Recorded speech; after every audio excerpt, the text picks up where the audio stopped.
What if your refrigerator was just a block of ice that melted by Thursday?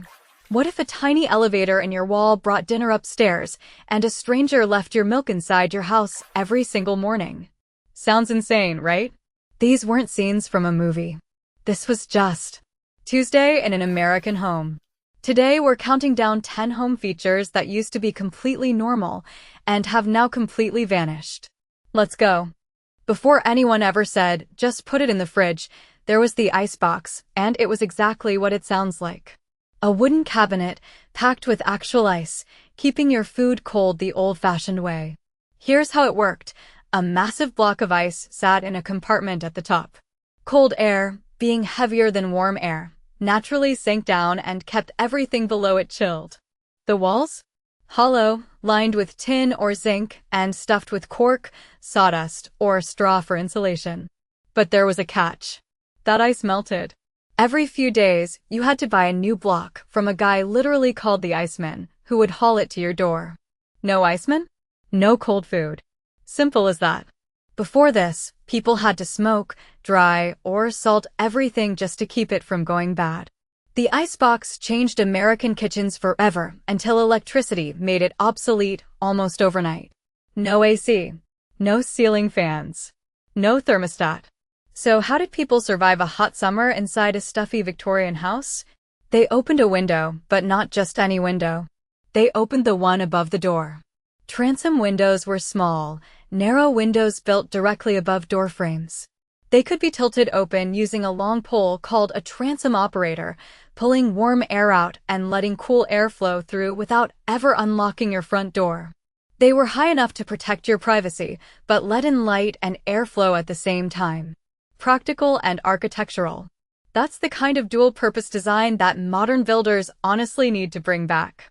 Today, they're mostly decorative, just a beautiful reminder of a time when people engineered their way around problems instead of plugging something in. Growing up, did your family have a room nobody was actually allowed to sit in? Turns out, that idea is hundreds of years old. In the 18th and 19th centuries, the parlor was the most important room in the house, and also the most off-limits. It was reserved for guests, for showing off your best furniture, your finest art, your piano. It was your family's public image, frozen in a room. Weddings happened there. So did funerals.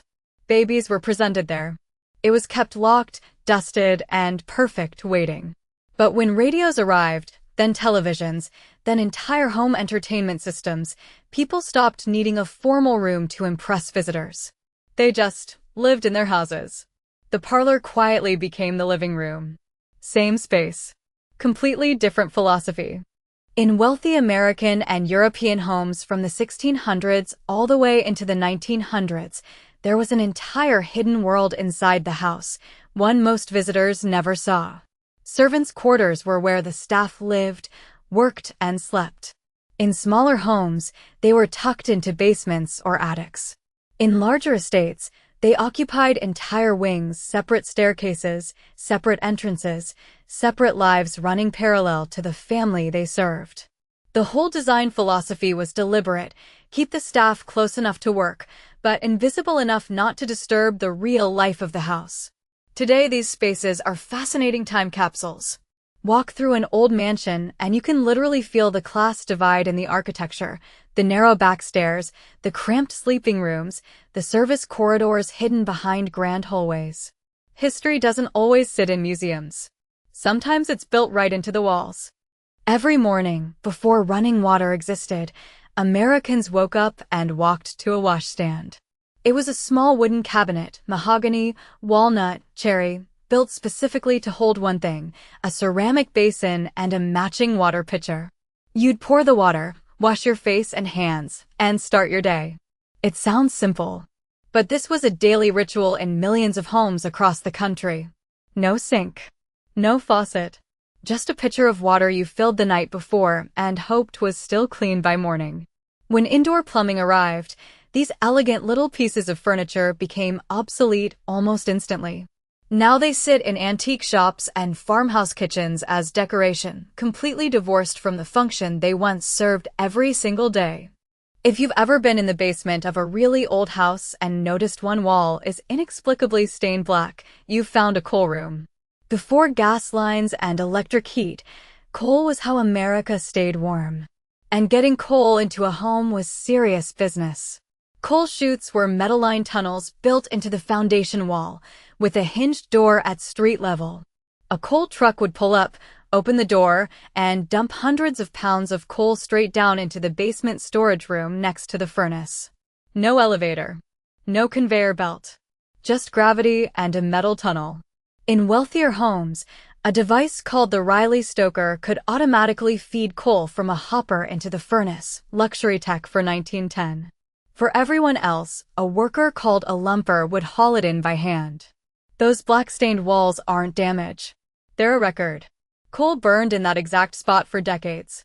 From the 1880s to the 1930s, if your house had electricity, and not all of them did, it almost certainly ran on knob and tube wiring. The system was elegant in its simplicity.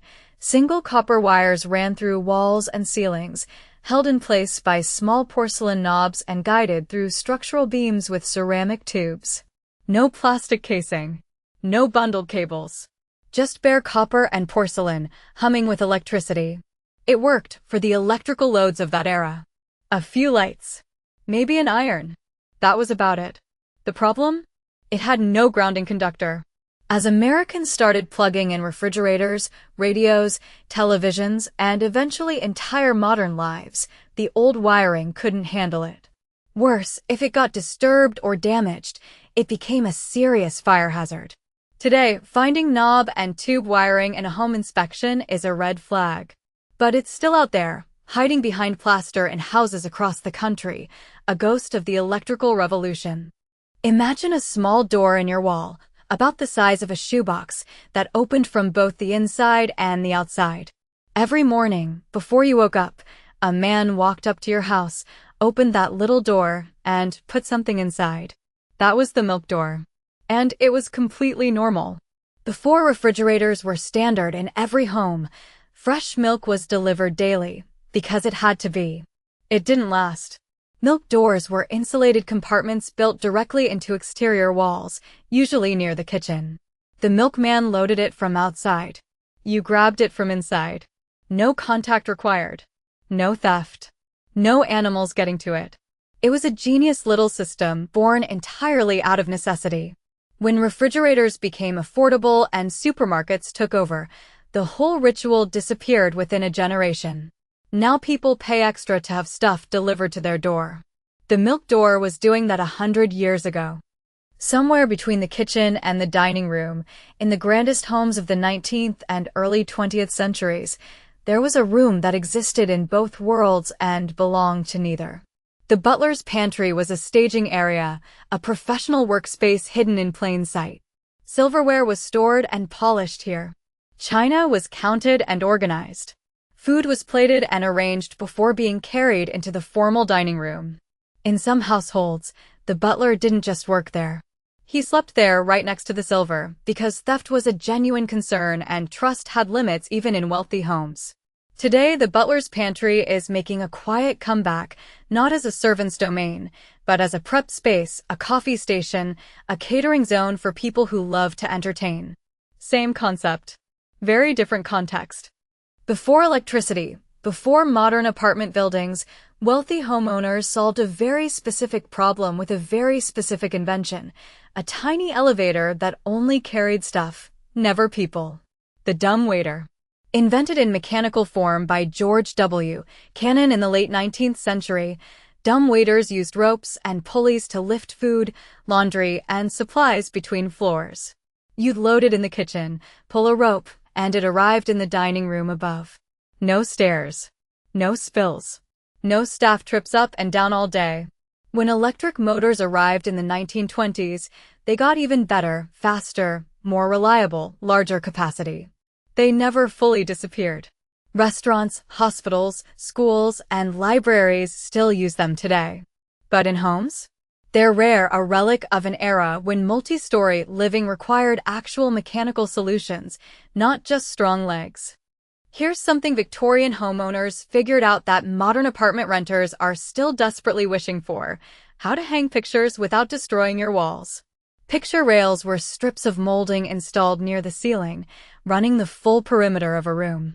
Hooks slipped over the rail. Wires hung down from the hooks. Pictures hung from the wires. Adjustable, repositionable, damage-free. No drilling. No patching. No lost security deposits. These rails weren't just functional, they were architectural. They gave rooms a finished, polished look and allowed homeowners to constantly rearrange their art as fashions changed. They were everywhere in homes built before 1940. Then drywall came along, easy to install, easy to drill, and picture rails slowly vanished. Ironically, they're now making a comeback in interior design circles. Turns out the Victorians had some things figured out. 10 features. Gone. Some replaced by something better, some just forgotten.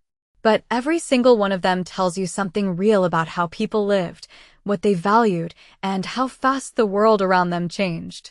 If you found any of these in your own home, or your grandparents' home, drop it in the comments. I want to hear about it.